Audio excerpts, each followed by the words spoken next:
Hey there, I'm Dan, the self-proclaimed lonely rocker, and welcome to this episode of I Don't Have a Band. And yes, in this episode, I'm taking a look at VCS-1 from Fuse Audio Labs. That's their virtual channel strip. Now, this has been an interesting week because I actually covered another channel strip, but separate to that, just as I was planning this video, I saw this discussion about the merits of channel strip plugins. You know, in this day and age, we have a lot of flexible GUIs and really a lot of options in creating our own signal chains. So why would we be interested in a channel strip? You could argue the interface might be a little bit more cumbersome than some of the rubber band GUIs we have out in the marketplace these days. But I found myself thinking about that while I was reviewing this plugin, and I've come to a conclusion that I want to share with you closer to the end of this video. But you know what?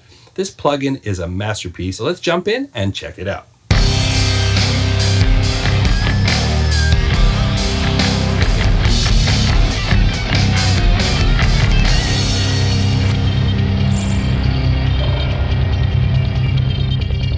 Alright, this is how this is all going to go down.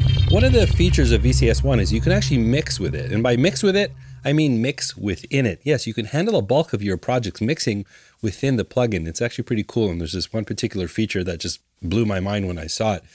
Now, I recorded this little jam to demonstrate this plugin. And I know with typical plugin reviews, people want to hear that unity gain. They want to hear the signal and then the process signal and have the levels exactly the same. I'm just warning you right now, that's likely not going to happen throughout all this this demonstration because I mixed with it. So there's going to be all kinds of different levels. And I can already hear the people complaining, "Oh, I want to hear unity gain when you show me the compressor." The sum of the parts, that's what this plugin is all about, and it's a process, and that's the focus of this review. So I'm going to show you this track. When we come back, I'm going to give you an overview of the plugin, and then we're going to deconstruct it a little bit so you can see what VCS-1 is doing.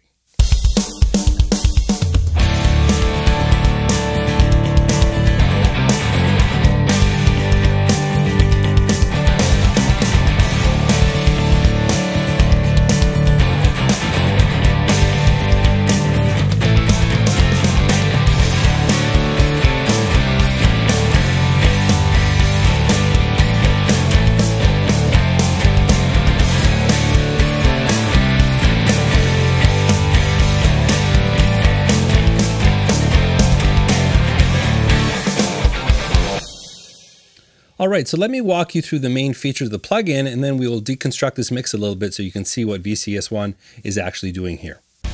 VCS-1 is a comprehensive channel strip with integrated essential tools to help take your mixes to completion faster and with uncompromised sound.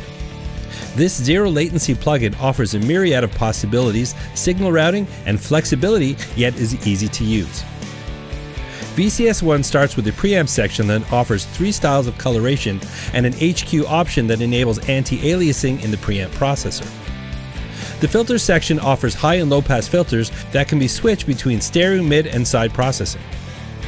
The routing section allows you to configure the order of the different modules, and the sidechain feature can be triggered by third-party sources. The 5-band EQ offers individual Q and gain control as well as shelf toggles and high Q selectors. It also has stereo, mid, and side modes. There is a compressor with an auto-release and a limiter mode. And there is an expander gate. The metering section displays gain reduction for the compressor and gate as well as output levels. Each module within the plugin can be individually bypassed, and the whole plugin can be bypassed here. And the feature that blows open the doors of possibilities is right here. The mixer view. You can control all active instances of the plugin within your project and navigate between them with ease. The cleverly designed GUI gives you a brilliant overview of your whole mix, and each instance of the plugin can be accessed simply by clicking the E button. This turns your DAW into a powerful console with all aspects of your mix in full view. All right, let's start off and take a look at the drums. Now, typically when I'm doing plugin reviews and I'm trying to show what it can do on drums, is I'll just build the drum pattern in some drum software, and then I'll do sort of a drum bus processing. And that was my plan for this video. But as I got deeper and deeper into mixing here, I just was having so much fun. I started deconstructing the drums because I wanted to hear, oh, how does this plugin sound on a kick drum? How does it sound on a snare? So I ended up breaking apart all of the components, which gave me the ability to actually mix the drums. So let me walk you through what I did, and you can hear the different components of VCS-1 in action throughout the drum kit. I'll start by engaging each instance of VCS-1 on each part of the kit, including the drum bus.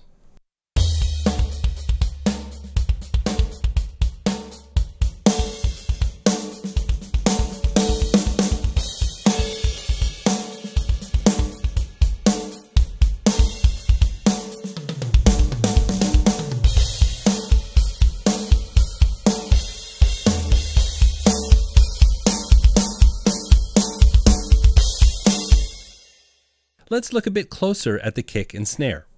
For the kick, I chose the BJT mode in the preamp, rolled off the top end with a low pass. There's a significant boost at 5.4K and 65 Hz and a roll off at about 455 Hz. The compressor is set to 3:1 with a low threshold for maximum punch. The snare utilizes the FET preamp. The high and low pass are in mid mode. The EQing was also done in mid mode, keeping the snare focused to the middle, and the compressor is set to a 4:1 ratio. Let's listen to the before and after.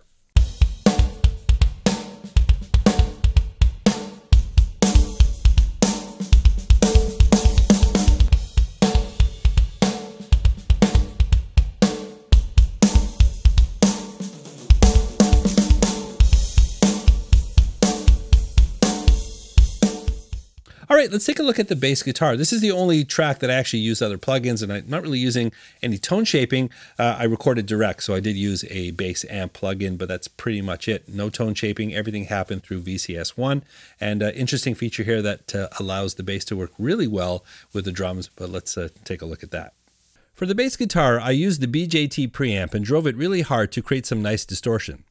I also utilized the sidechain and routed it to the kick drum. This glues the two together nicely. There are some significant boosts in the mid-range to give the bass more growl, and I rolled off some low end to keep the bass clear of the kick drum. And the bass is just kissing the compressor.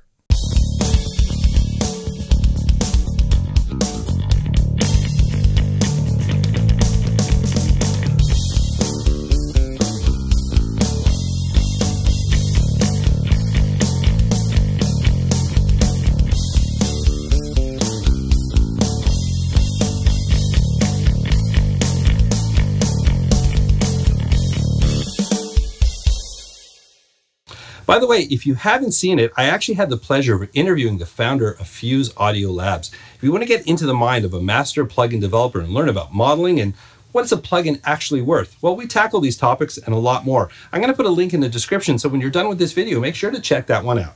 All right, let's take a look at the guitars. I double-tracked the guitars. Actually, Fuse is based in Germany, and so it's Hughes and Kettner, so I decided to use my Grandmeister Deluxe 40. So recording two separate tracks of guitar. I'm using the 2 Notes Audio Engineering for a DI and load box, and I used the built-in speaker sims there. Those came in. If you take a look at the project here, there's absolutely no processing on the individual guitars.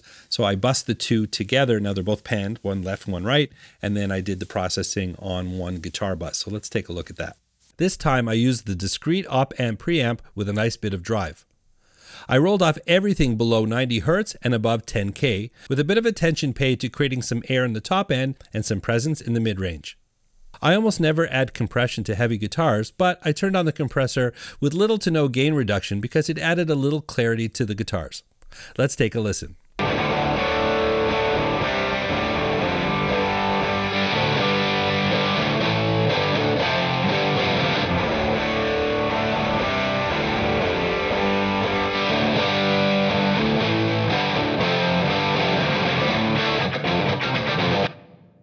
Well, if you're still channeling positivity, perhaps you consider clicking the like button. It goes a long way to supporting this channel, and I really appreciate that. Of course, you can leave a comment, you can share this video, and ultimately, if you enjoy what I'm doing, you can click the subscribe button and ring the notification bell. If you want to do a deeper dive with me, I am on Patreon, and there's other information in the description, affiliate links, all sorts of ways you can support this channel, and I really do appreciate that. All right, let's get back to the video. And lastly, I used VCS-1 on my master bus. This is something I'm hesitant to do because I've got my favorite compressor and my little processing chain, but I decided to give it a try. But you know what? You have everything you need right here, and the results were outstanding. So I'm going to show you what I did, and I'll give you a little bit of a before and after. And lastly, I mixed the whole track into an instance of VCS-1 on the master bus. I found this very useful as I was able to shape the sound of the mix with EQ on the fly. There's a hint of saturation from the BJT preamp. The compressor is set to about 2.5:1 and delivers about 3 to 4 decibels of gain reduction. I also have the limiter mode on. I'm going to warn you now, the results are louder, but that's the point.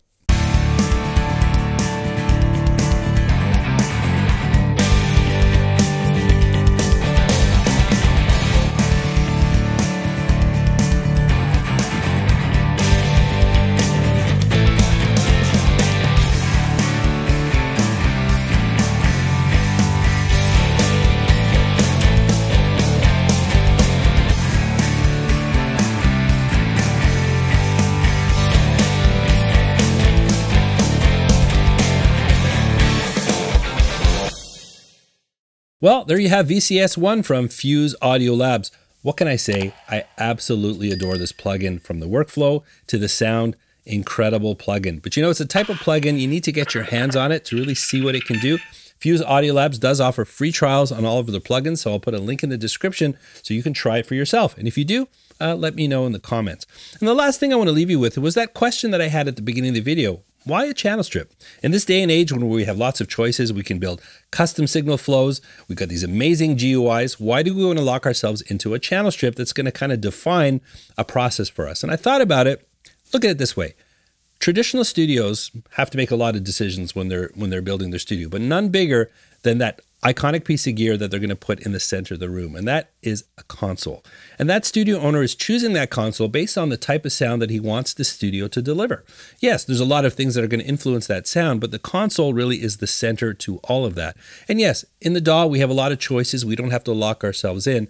But you know what? You tweakers who spent weeks, months, and years even working on your songs because you have so many choices, sometimes limiting your options is the way to go. Define a workflow, find something that's going to deliver that sound that you're looking for, and just get really good at it. And I think that's what a channel strip does. It defines a process.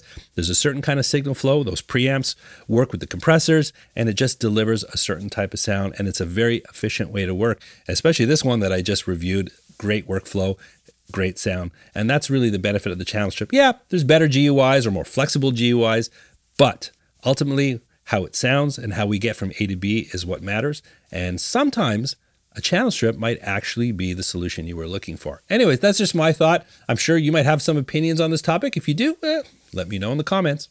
Well, that's what I got. I certainly hope you've enjoyed this video. And if you're still here, I would love to know who you are. Perhaps you can let me know in the comments.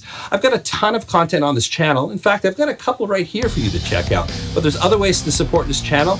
Simply clicking that like button goes a long way, and I really appreciate that. But definitely check out the description. I'm on Patreon. I've got affiliate links, other ways you can support the channel.